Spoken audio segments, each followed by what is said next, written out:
کنواں بند پڑا تھا۔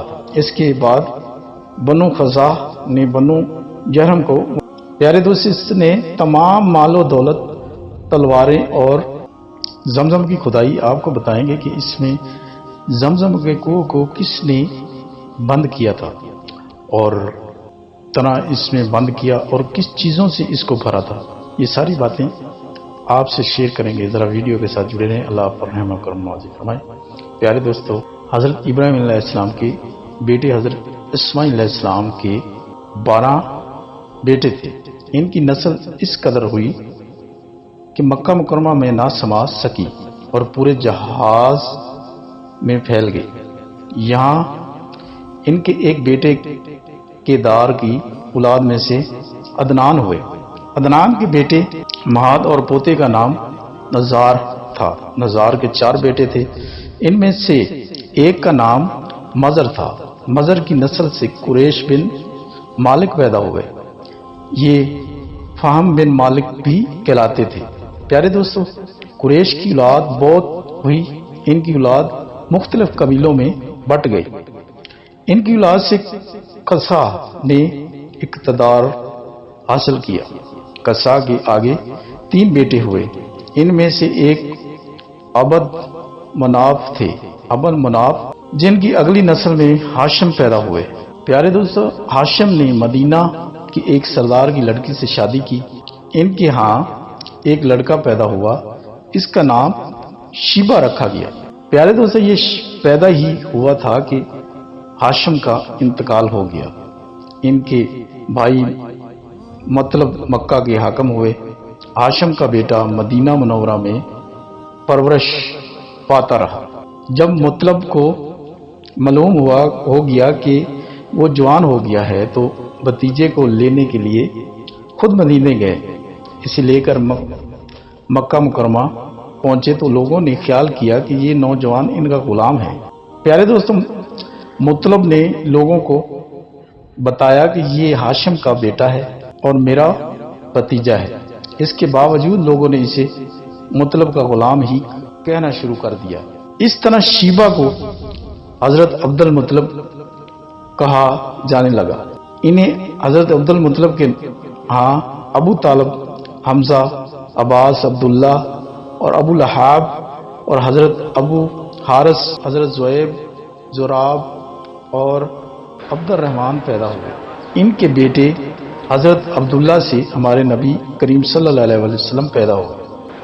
عبد المطلب کے تمام بیٹوں میں حضرت عبداللہ سب سے زیادہ خوبصورت اور سب سے زیادہ پاک دامن تھے۔ عبد المطلب کو خواب میں زمزم کا کنواں کھودنے کا حکم دیا گیا، یعنی حضرت اسماعیل علیہ السلام کے کنویں کو۔ اس کنویں کو قبیلہ جرہم کے سردار منزاز نے بند کر دیا تھا۔ پیارے دوستو، قبیلہ جرہم کے لوگ اس زمانے میں مکہ کے سردار تھے، بیت اللہ کے نگران تھے۔ انہوں نے بیت اللہ کی بے حرمتی شروع کر دی۔ ان کا سردار مزاز بن عمرو تھا، وہ اب اچھا آدمی تھا۔ اس نے اپنے قبیلے کو سمجھایا کہ بیت اللہ کی بے حرمتی نہ کرو، مگر ان پر اثر نہ ہوا۔ جب مزاج نے دیکھا کہ ان پر کوئی اثر نہ ہوتا تو قوم کو اس کے حال پر چھوڑ کر وہاں سے جانے کا فیصلہ کیا۔ پیارے دوست، اس نے تمام مال و دولت، تلواریں اور زیور وغیرہ خانہ کعبہ سے نکال کر زمزم کے کنویں میں ڈال دیے اور مٹی سے اس کو بھر دیا۔ کنواں اس سے پہلے ہی خشک ہو چکا تھا، اب اس کا نام و نشان مٹ گیا۔ پیارے دوستوں، مدتوں کے بعد کنواں بند پڑا تھا۔ اس کے بعد بنو خزاع نے بنو جرہم کو وہاں سے مار بھگایا۔ بنو خزاع اور قزاع کی سرداری کا زمانہ اسی حالت میں گزر گیا۔ کنواں بند رہا یہاں تک کہ قزاع کے بعد حضرت عبد المطلب کا زمانہ آ گیا۔ انہوں نے خواب دیکھا۔ خواب میں انہیں زم کے کنویں کی جگہ دکھائی دی گئی، پیارے دوستوں، اور اس کے کھودنے کا حکم دیا گیا۔ پیارے دوستوں، حضرت علی رضی اللہ عنہ سے روایت ہے کہ حضرت عبد المطلب نے بتایا کہ میں حجر اسود کے مقام پر سو رہا تھا کہ میرے پاس ایک آدمی آئے اور بولے، اس نے مجھ سے کہا کہ طیبہ کو کھودو۔ میں نے اس سے پوچھا طیبہ کیا ہے، مگر وہ کچھ بتائے بغیر چلا گیا۔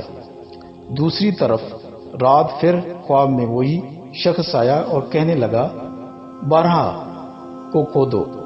میں نے پوچھا کہ برہا کیا ہے، کچھ بتائے بغیر پھر چلا گیا۔ تیسری رات میں نے اپنے بستر پر سو رہا تھا کہ پھر وہ شخص خواب میں آیا، اس نے کہا کہ مجنونہ کو کھودو۔ میں نے پوچھا کہ مجنونہ کیا ہے، وہ بتائے بغیر چلا گیا۔ پیارے دوستو، اس طرح اگلی رات میں پھر بستر پر سو رہا تھا کہ وہی شخص پھر آیا اور بولا کہ زمزم کھودو۔ میں نے اس سے پوچھا کہ زمزم کیا ہے۔ اس بار اس نے کہا کہ زمزم وہ ہے جس کا پانی کبھی ختم نہیں ہوتا، جو حاجیوں کے بڑے بڑے ہجوموں کو سیراب کرتا ہے۔ حضرت عبد المطلب کہتے ہیں کہ میں نے اس سے پوچھا یہ کنواں کس جگہ ہے۔ پیارے دوستو، اس نے بتایا کہ جہاں گندگی اور خون پڑا ہے اور کوا ٹھونگے مار رہا ہے۔ پیارے دوستو، دوسرے دن حضرت عبد المطلب اپنے بیٹے حارث کے ساتھ وہاں گئے۔ اس وقت انہوں نے دیکھا وہاں گندگی اور خون پڑا تھا اور ایک کنواں ٹھونگے مار رہا تھا۔ اس جگہ کے دونوں طرف بت موجود تھے اور یہ گندگی اور خون دراصل ان بتوں پر قربان کیے جانے والے جانوروں کا تھا۔ پوری نشانی مل گئی تو حضرت عبداللہ کھدال لے کر آئے اور کھدائی کے لیے تیار ہو گئے۔